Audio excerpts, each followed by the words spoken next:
The UK is staying committed to measures that reduce the country's deficit. The British Queen has laid out her government's agenda for the next year. In her speech, she said it will work to promote a fairer society to reward those who work hard. However, what may sound a little unfair for austerity hit Britain on top of it is the news that the royal family is going to get a £5 million pay rise too. RT's Polly Boyker reports from London.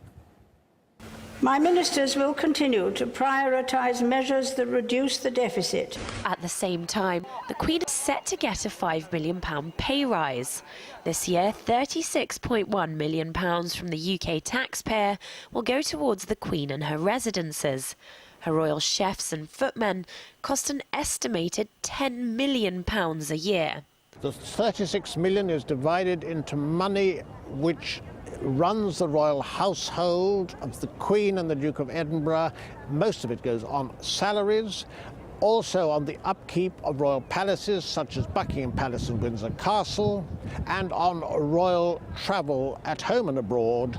The British monarchy has become synonymous with the image of Britain because it is the world's most high-profile monarchy. The Queen at 87 and her consort, the Duke of Edinburgh, at 91, are remarkable examples of public service and of national unity. But the cost to the public purse rises steadily as austerity sets in. The £5 million increase in the Queen's expenses from the state represents a 15% rise. Vital services are being lost while the Queen gets this big pay rise. I think it's very unfair, given that she is personally one of the wealthiest people in Britain, with a personal wealth of in excess of £300 million. The royal family has over 700 servants, 6 palaces. They can quite clearly afford themselves to cover any increased costs. They shouldn't be begging for the state. It's royal spectacles, such as the daily changing of the guards at Buckingham Palace, that draws in tourists from around the globe. But in these times of austerity, some are beginning to question why the Windsors haven't tightened their belts, along with the rest of the Queen's subjects. Last month, the Guardian poll found that 88% of Brits weren't happy with the pay rise. I think they should give more to the poor and that.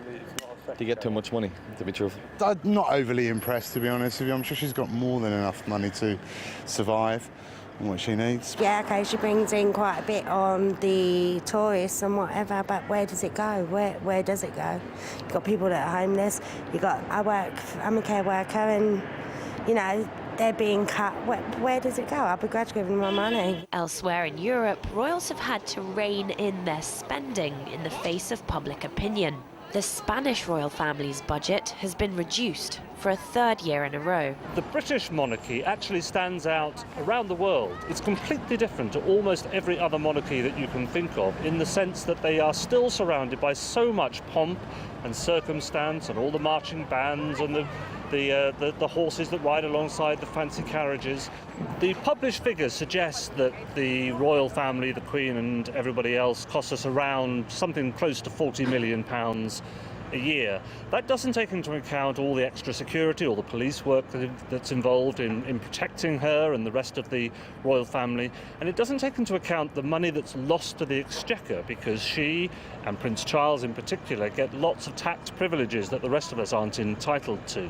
And while the government has pushed through budget cuts to the National Health Service and slashed welfare as part of an unprecedented austerity drive, there are those that say that Prime Minister David Cameron's promise that Britain is all in it together doesn't include the Queen of England. Polly Boyko, RT, London.